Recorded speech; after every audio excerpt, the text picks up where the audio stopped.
I went on a date with this dude, and let me tell you. So we went to a Korean restaurant. By the way, I asked him to go out for dinner because he was a so I asked him to go get dinner. We go to a Korean restaurant, and we're sitting there, and I was like, okay, let me go use the bathroom.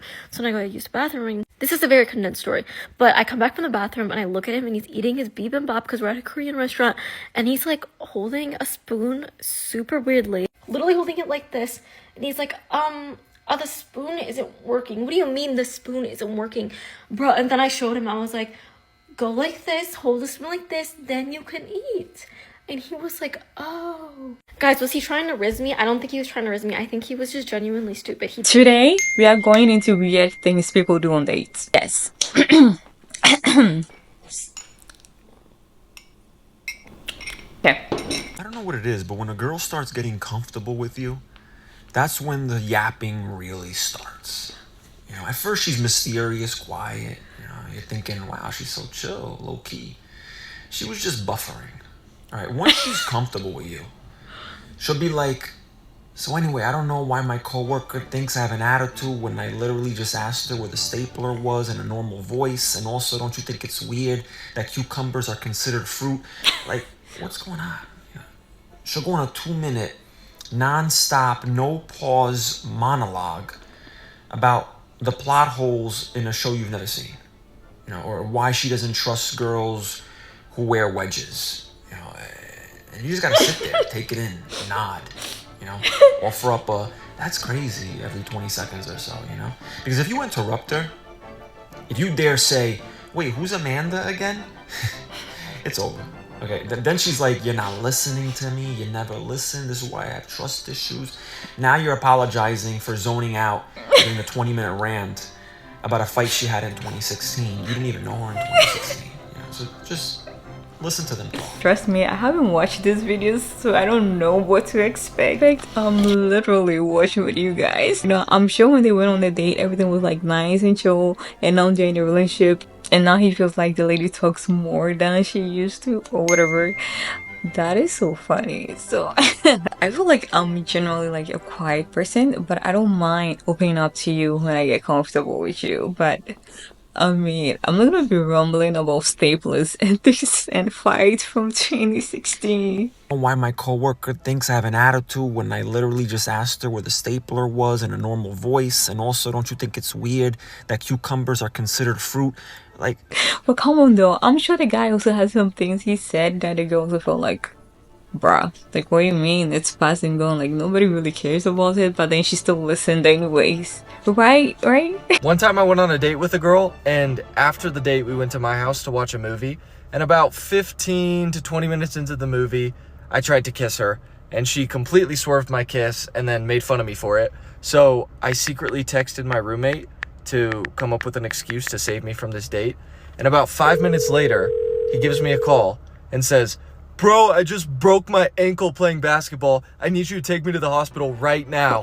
So they'll go on a date. For those who don't know, if you go on a date and you're uncomfortable, you don't want to be there, or you feel like, oh, I'm done with this, whatever it is, you can just like text your friend or excuse yourself to use the bathroom, and then you just text your friend to like call you and tell you something big happened. Then you have an excuse to leave the date. If you don't know, but I'm sure most people know this trick, is an awkward date equals to a bad date.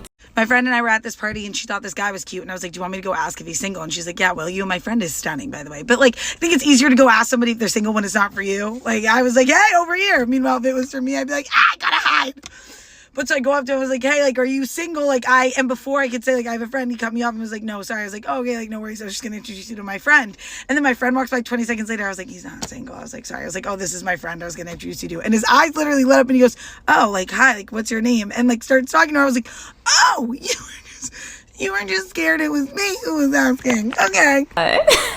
Oh my God. Oh my God. That's so mean. I mean, I want you to just chill and hear her out and know what she's gonna say before you say anything. But just to assume she's coming for you because she's trying to talk to you, it's just a little, oh, I'm bugging. I don't know, but like, leave a comment below. I went on the weirdest first date. I went through a really messy breakup, and this was my first date back. Unfortunately, I fall under that category of women that dates losers who don't take them out on dates, don't spend money on them, and lives in their apartment rent-free, like a potted plant. So when this guy that I meet off of Bumble tells me he's gonna take me to an art museum, I'm jumping for joy at the bare minimum. I get there early. I park, right? He says, let's meet in front of the museum. Okay, fine. And so I'm walking up the hill, right? I'm walking up the hill. It's like a 10-minute walk, and I'm not breaking a sweat because, you know, I go to the gym. I'm standing there waiting for him. There are people walking by, whatever. And I hear behind me, please, God, please let this not be the man that I'm gonna be spending the next couple of hours with. Picture this, he arrives, khaki pants, a blue long-sleeved plaid shirt tucked into the khaki pants, and some like boots. Let me show you what I was wearing. This is the outfit. I mean, I'm gonna arrive like this. Business casual versus girl who spends too much time on Pinterest and is 2 pins away from discovering a community that Tumblr in 2013 would have really liked. Yes, it's like the ED Tumblr aesthetic. Sorry, it was kind of a bad joke. Regardless, he also has his keys. There's like 7 keys attached to his belt loop, and every time he walks, he sounds like a Walmart cash register, y'all. I'm like, hey, he's like, hi, I had to walk uphill. Brother, take a beat. This is our first impression. Go to the corner, take a sec. He was like, yeah, I'm fine. Also, I didn't RSVP like for the free tickets. So he's kind of like trying to figure out the ticket situation. I am extremely turned off by this because you've asked me to go on a date. Where are the tickets? Like, let's be a little proactive here. There's only like one exhibit here, so we decided to go to the Broad, which is a bigger art museum. While we're in line trying to get the tickets, his phone kind of stops working and he's not able to get the tickets, and so he just kind of rage quits in the middle. And then I'm doing it. Then I get the tickets, whatever, you know? And then I'm like, all right, let's go. And he kind of looks at me like, where do we go? Lead the way, brother. You are the man, please. And so I was like, okay, like, let me lead the way then, princess.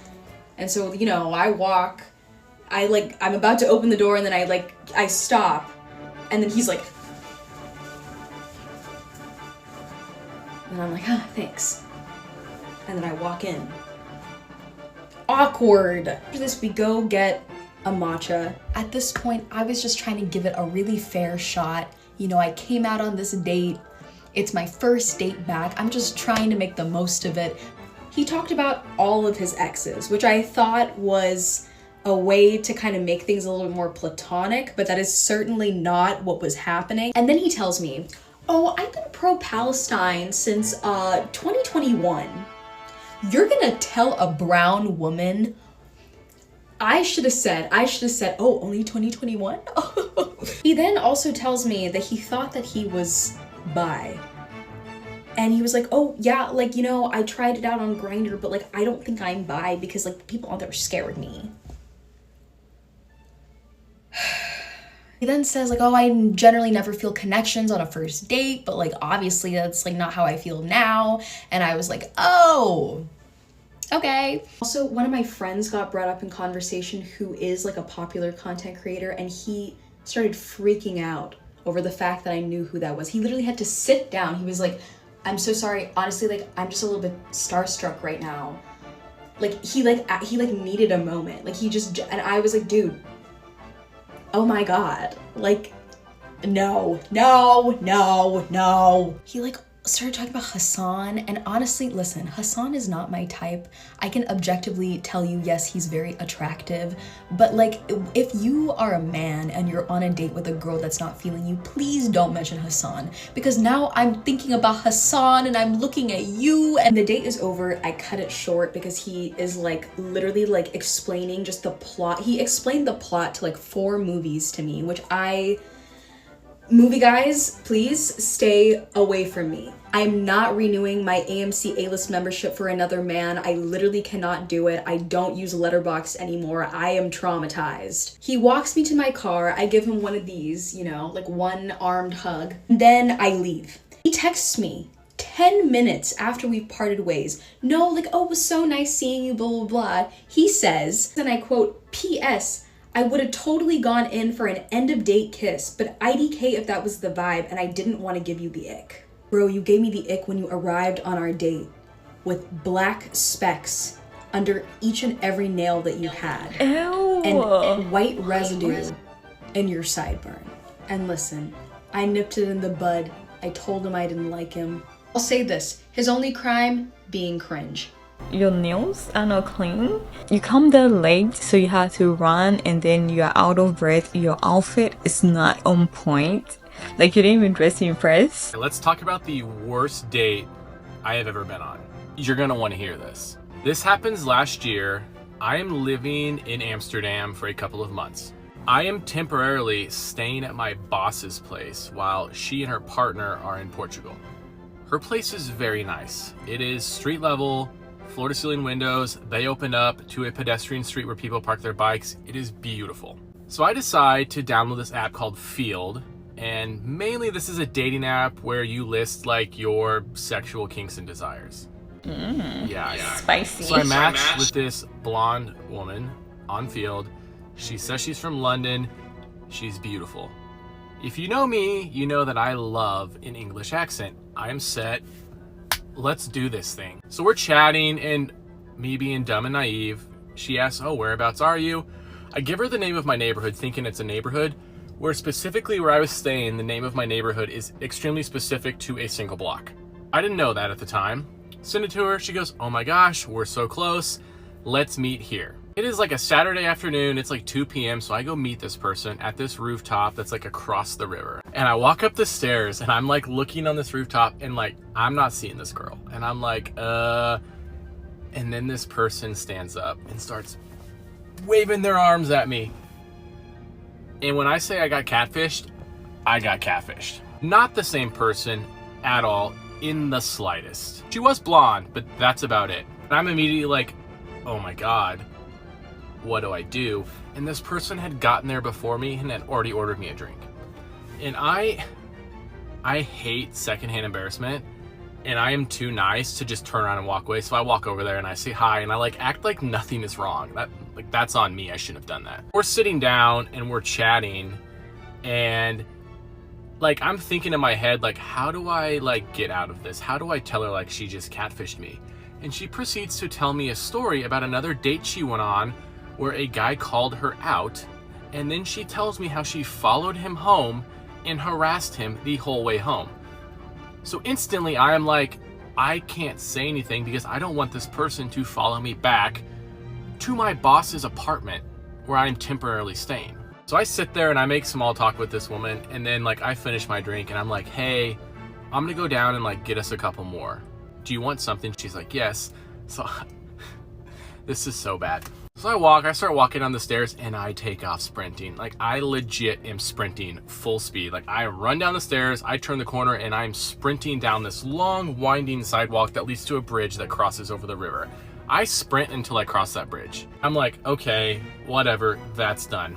Lo and behold, that evening comes. I'm sitting in this living room of this beautiful apartment building and I'm playing video games. And keep in mind, floor to ceiling windows, everyone who walks by can see in. I don't know, I played till like midnight, 1 o'clock, I don't know. I shut the blinds, go to the back, go to sleep. Sunday morning, I wake up and I take my day nice and slow, have a late coffee in, I'm cuddling in bed with Ernie. I don't know, maybe 11 o'clock rolls around and I'm like, I should probably let my dog out, go for a walk. I open up the door and the entire front of the apartment has been egged.